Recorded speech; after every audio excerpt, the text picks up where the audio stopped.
Everyone pick your favorite idiom about too many something.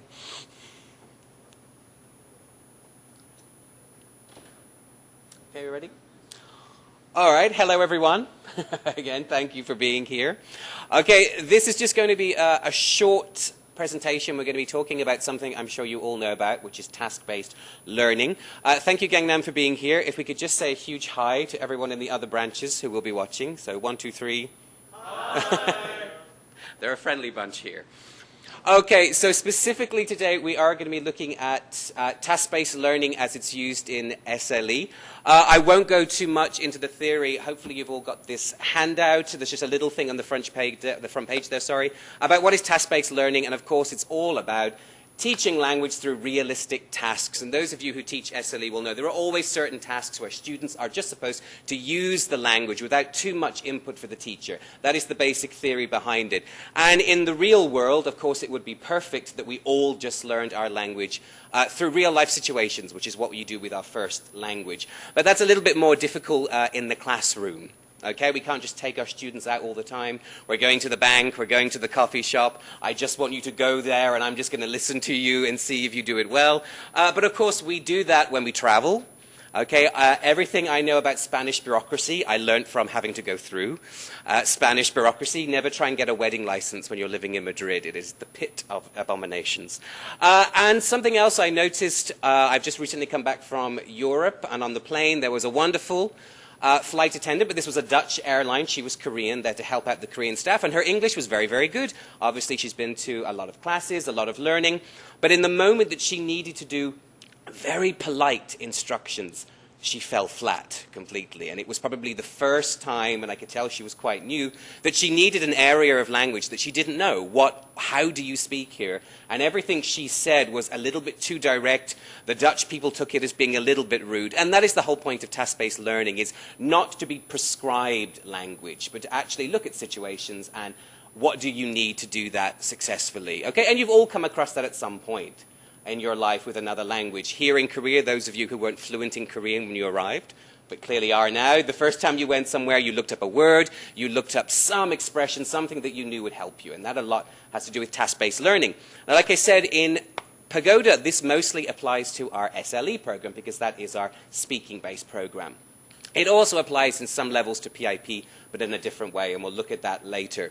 Now, the new SLE books that have come out, level 2, you will have seen, the focus now is on task-based learning. That is the direction that a lot of acquisition programs are moving in. And it covers certain areas. If you look on the front page of this handout, there's a few points here. How does task-based learning work in the classroom? First of all, affect. You all know if you're engaged in something, it's much more enjoyable. And that is the point of task-based learning. Rather than a teacher stood there just telling you, these are useful expressions, this is useful grammar. Okay, that's a very prescriptive way of teaching. Whereas if you're actually engaged in an activity where that language comes up or needs to be focused on, it's much more enjoyable. Input, we need a lot of practice at what we're doing. The more kind of activities, the more variety we have in the class. Output, how are the students using it? Cognitive effort, are they actually able to put the language with the situation? That's like the Korean flight attendant that I had. I'm sure if you showed her indirect questions, she would remember the lesson and the topic that went with, but she couldn't put it into the situation. Okay, so that is cognition. And then obviously grammar lexis, when you as the teacher look at the activity, what is missing, what are the students struggling with, what can I give them to help out? That has a lot to do with sort of hot corrections that you will do in a class. But also it helps you over a month. What are my class a little bit weak in? What do they need extra practice with? Because you know at the moment every 1B class, every 2C class is not the same. They can be very different depending on their experience. What have they studied before? And how, why, and where for the teachers, what do I need to teach in this class? Not simply what the book has. The book, as wonderful as it will be, is generic. It is covering a wide range. You as the teacher get to know your students, and during those activities you can see, okay, how are they doing, how are they performing? If they had to do this in real life, would they be able to do it? So let's look at a typical activity. If you could just look at page 2.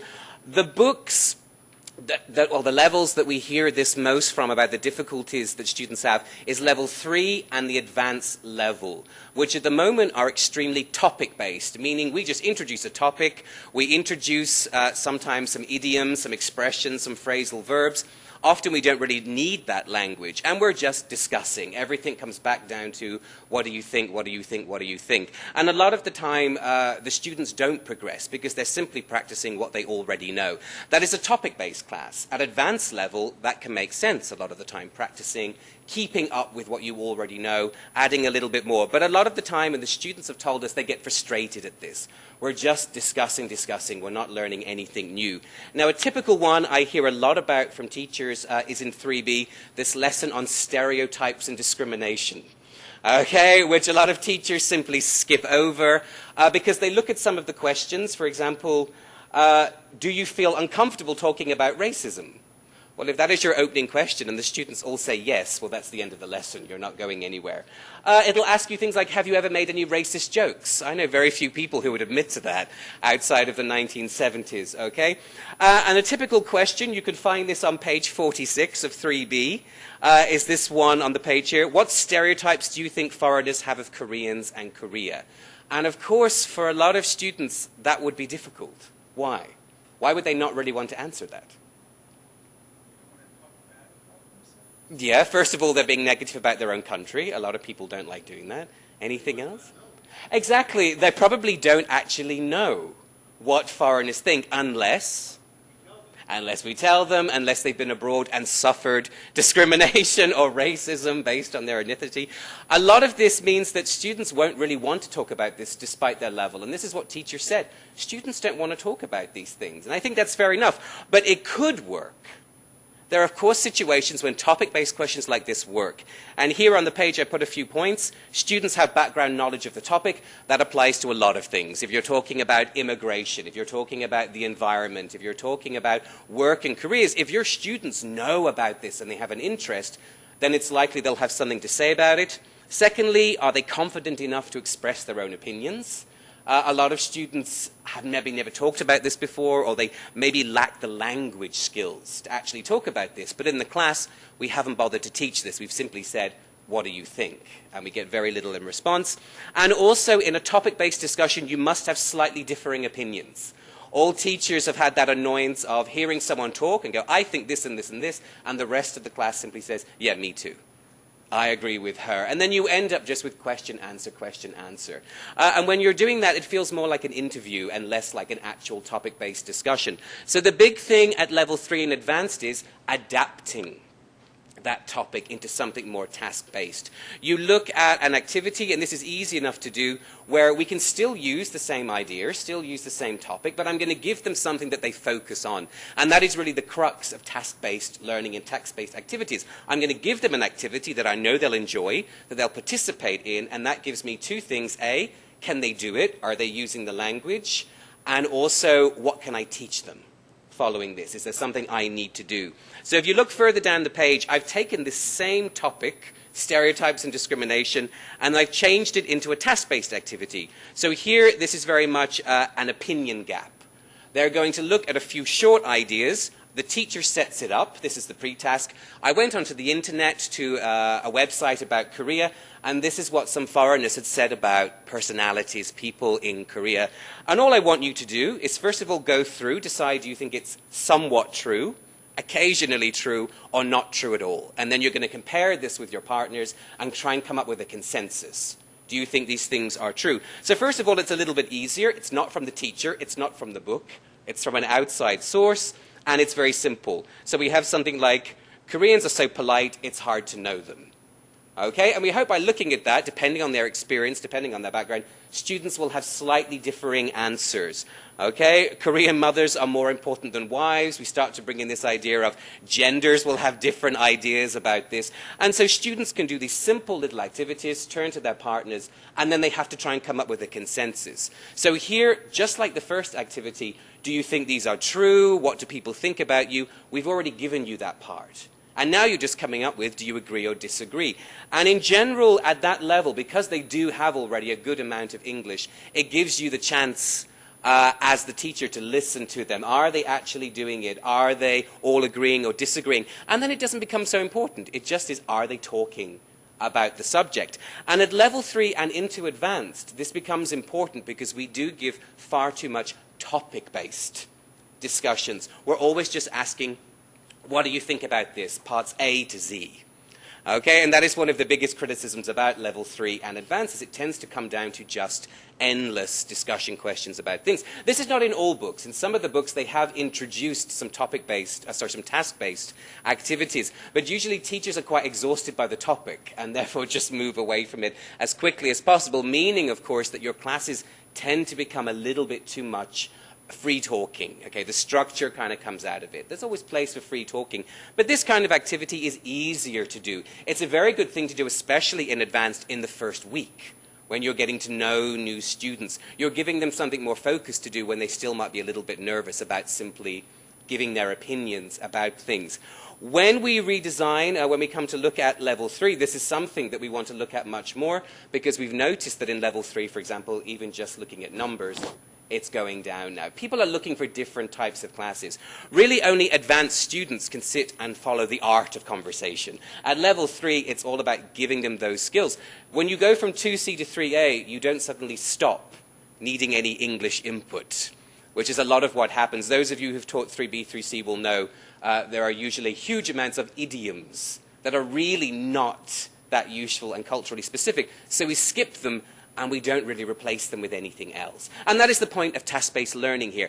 Give them an activity, listen to them. What is missing from it? What makes the conversation or the language they're using less than maybe native as they would use? And that's where we start to see the progression at level 3. That's where we see the difference between advanced and level 3. At advanced, they should hopefully have learned already a lot of those skills. But even in this activity, we're simply looking at, can they compare? Can they put degree behind their opinion? If they can't, I've got a lot to teach them about that. Okay, and that's level 3 and advanced, adapting things. You'll find also in the handouts more examples of how to adapt certain problem areas of level 3, but also at advanced. Okay, so we can move a little away from simply topic-based discussions. Okay, but are there any questions about level 3 or advanced at the moment? No? Then I will hand you over to Judson, who'll take a look through level 2 and level 1. Hi, everybody. I am Judson Wright. I'm a member of the R&D department here at Pagoda. I'm responsible for writing the SLE books, like the Level 2, along with Lee Robinson and Kristen Quackenbush. I'm going to be looking at the Level 2 and a Level 1. We do not have handouts for our studio audience, but we will have them. Basically, I just wanted to kind of talk through how you could adapt some material to make it more student-focused for the Level 2. As course book developers, we are somewhat limited. We can't really go outside of the book. And sometimes you will see material that you want more from.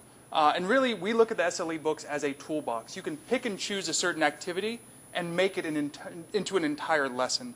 So I want to show you just a few ways that you can take a lesson and bring it outside of the book. What I wanted to look at first was in the Level 2, on both 2A and 2B, there are a group of mingle activities. In 2A, it's page 38, and 2B, it's page 57 and 58. Maybe you're familiar with these. It's kind of a group at a party, dancing, and Foy is blind, that activity. So basically, if you go through this activity and give them some practice with it, I know some teachers feel a little apprehension because it feels like a lot of information to give. Or maybe they do the practice, but it's still not really relating to them. What I would recommend, and this took me maybe 5 minutes using just like Microsoft Word and MS Paint, very quick and easy stuff, just download one of these and add some lines to it with some numbers. If you see in the illustration, there's actually already some characters with some qualities for each of them. You could very easily just have the student write in their name and then 3 things about them. And immediately this activity becomes not just a party about people in the book, but about your students and their interests. And they can talk to one another and discuss the information that they see. An alternative on that for either the 2A or the 2B, tell them to lie. Put some information that's true and some information that maybe is not true. That way you give opportunities for discussing both agreeing and disagreeing, especially in the 2Bs where it's about misunderstandings. You could even take those cards that they've made and say, great, you've made your card. Now you take them and you shuffle them up. And you can give them to each of the students. Now in theory with our students, some of those will still be true. Like, oh, I like kimchi. Oh yes, as a matter of fact, I do. But oh, I lost my leg in the war. No, I don't know where you heard that, but something like that. So again, it's giving them an opportunity to be creative, to have ownership, and make it more about them. So just something to think about when you see some of these new activities, that they are not just meant to be as you see them in the book. We cannot always create material that is specific for Korean students. I would love to have stuff, and we will be doing more online complement stuff for that. But just please think about ways that you can make it more specific and more real for your students. I also wanted to look at a level 1 activity. When you're seeing this, we are in the process of doing the new 1A books, which will contain a lot more of the new task-based style that's in the level 2s. But what I did was I just opened one of the 1B books, and it's page 30 in the current 1B. And this is a travel activity. And a lot of teachers will see this and they'll look at like the map and they'll just swear, you know what, this is of no interest. They've never been to London. Why would they care? It's difficult. But where's some place that all students have been? Seoul. What do you know? Yeah, or Busan or wherever you're from. So what I did, again, this was just taking a couple of minutes using Word and maybe the internet. I just found a map of Seoul. And I just basically copied what's in there. And I thought, well, how can I make this something that relates more to my students' personal interests and to the activity itself in a way that becomes, again, more of a task for the lesson and not just a one-off 5-10 minute activity. So what I did is, with every lesson, I want to start out by activating their knowledge of the topic. Maybe not like consciously, but just like having them talk about, oh, yeah, I suggest, you're planning a date. Like, oh, as a teacher, you could say, oh, I'm going out with my girlfriend or my boyfriend or whomever, and I really want to do something this weekend. What do you recommend? They don't always have to know that this is leading into the lesson, but it's already getting them thinking about a real situation that they can relate to. And they're excited sometimes to help their foreign teacher giving them some advice. Even at low levels, they can still answer this. They can still give ideas of their favorite restaurant, someplace they can go. So I would actually start out by that. And then actually, as soon as they start saying, teacher, I know the perfect place to go, stop them. Say, okay, great. Tell him, tell her. Break them into small groups and have them actually discuss and brainstorm all of these ideas. Brainstorming is a very easy concept for a beginning of a task-based activity. And once they've done that, the next step I would have is once they've kind of broken up and thought of things, I'd have each group then maybe give you one answer. And you just keep going in circles till you've got this long list. So you've already given them all the material that they're going to need for the activity building up to, which will eventually become, in this case, I recommend, tell them you are developing a new app. Okay, students are very familiar with smartphones and apps. It's much more relevant than always, oh, my friend's coming from, Zimbabwe, what should he do? They've seen that a lot, and that's not bad, but just give them something a little different and something a little more modern. So in this case, I would recommend, okay, you've got an app. We've got all of these ideas on the board. Let's break you guys up into different staff groups. You're going to be our food, our travel, our whatever it may be, shopping. And you actually can give them the opportunity to choose which group they're in. So that way they actually have kind of an interest in the group they're talking about. Obviously you want to keep it even, but it just gives them an opportunity to be more focused on their interest. So again, you can go back, give them more time to discuss, and come up with very specifics in each area. If they say, oh, shopping, where would you go for shopping? Anybody? Coex. Oh, okay. Shinsegae. That's not a very good answer. You wouldn't tell them that, but you'd say, okay, great. Well, where in Coex?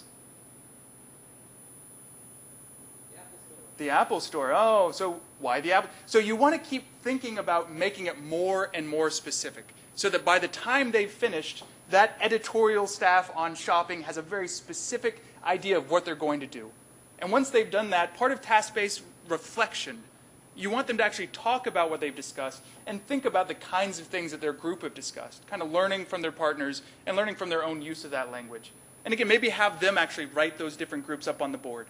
And once they've done that, whether they were really thinking about it or not, they have created their own app. They have a guide for someone coming into Seoul. So this is a matter of time at this point. I would spend maybe a little bit of time there, maybe looking at some language they would need. Before I do any of these activities, I always think, what language might they need? Now, in the level 2s, we give you some language for that, but you can't always predict what problems they're going to have. For this activity, I was thinking of things like, what kind of language do you think they might need for this activity? Comparison, suggestions. Yeah. What tenses? future. Yeah, I mean, this is not trick questions. So a lot of these things are very basic things, and at 1B, they will struggle some. They're going to be reaching for this language. But that's ideal. You want them to realize they need this language.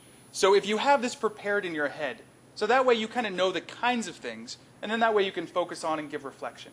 Now, they've done this thing, they've got a big app on the board, and you're like, okay, well, now what more could they do with this? Maybe break them into new groups. Give them an opportunity to talk with a lot of groups and say, great, now in this case, you do have a friend, or there's someone who needs to use this app. Why don't you break up into your groups, and you only have 3 days, Friday, Saturday, Sunday. There's going to be 20, 30 things on this board. Why don't you decide from this app what would be the perfect weekend in your city? How could you really make it fun for that person? What would they want to do based on your suggestions? And then they go back and they can kind of make something from something else they've already produced. And then again, at the end of that, they can present the thing. So you see there's a lot of different steps in here, all building on the same idea. That's really what the task-based language is. And then it's up to you as a teacher how much you want to shift this or move this or change even the topics. Like I was saying, it could be like shopping, food, and tourism. Give them a chance to also brainstorm some other sections that maybe you weren't thinking of. Find any way to really just make it theirs. Again, I will make sure that these are available. And again, I just typed up, again, I made sure I didn't take more than maybe 10 minutes on this in like a Word document. Because I know as teachers, you can't be like creating these like huge new programs for each activity. So just trying to make sure that these are feasible to do. But I will make both of these available. I will give you these if you really aren't able to make them. That's fine. And please also contact us if there are activities that you want to be more task-based and you just don't know how to approach it. Hopefully that does show you that, again, all of these activities can be taken out of the book and made yours and made your students. Okay? Any questions on those? I know it was a lot of information for those of you here without something to look at. I apologize. Okay? All right, well, I will turn it back to Stephen. Thank you. Okay, thank you. So we will, like I said, we'll be putting together some more suggestions, some easy ways to adapt activities. As Justin said, in the books, these are going to be much more built in from now on. We will look at this in terms of SLE just for now, because that is hopefully our most acquisition-based program where this becomes really important. It's all about making our programs much more student-centered and trying to get out of this idea that our course is a book, which I think has been one of the problems, and that has often been the biggest complaint in the SLE classes is I don't like the book or I don't like the activity for this reason, but the topic and a lot of the language is very useful. It's all a process of adaptation. So we'll make sure that there's a lot of help there, and like Judson said, if there are particular units or particular chapters that you think I like the idea and I'm not really sure how to adapt things, of course, you have the best resource, your fellow teachers. But also ask us. Your email is? SLErevision@gmail.com. Okay, or pagodatrainer@gmail.com, and we will do our very best to help you. But task-based learning is certainly, it's not even the big thing du jour. It's always been a big thing, but now it's become the thing that students are more and more demanding in what they do. And now we'll look at other programs as well, how it applies to those. Okay, and we'll be speaking to you about that as well. All right, thank you very much. Can we clap for the audience at home?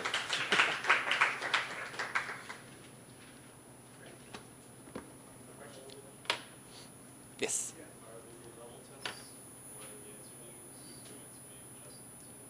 Yes, that's something we're looking at the moment. We're going to be shifting the focus of the level test to reflect more general ideas of